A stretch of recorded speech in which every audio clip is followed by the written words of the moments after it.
हाकिम खालिद जी हिक हकल सां दुश्मनन जा हिया फाटी पवंदा आहिनि।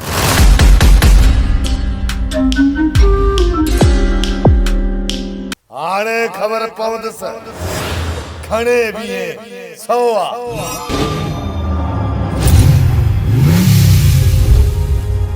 या शादी मातम में तब्दील थियण घुर्जे। मातम में अल्लाह जी मार पंदी अड़े ज़ालिमन ते जेको परायो हक़ खाइनि था।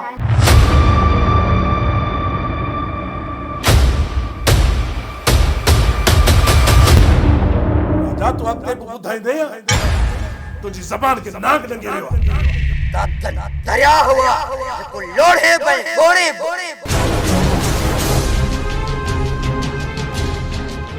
इन दुश्मनी जो अंजाम ॾाढो ख़राब निकिरंदो। दादन अल्लाह करे त तू ऐं मां हमेशा गॾु हुजूं।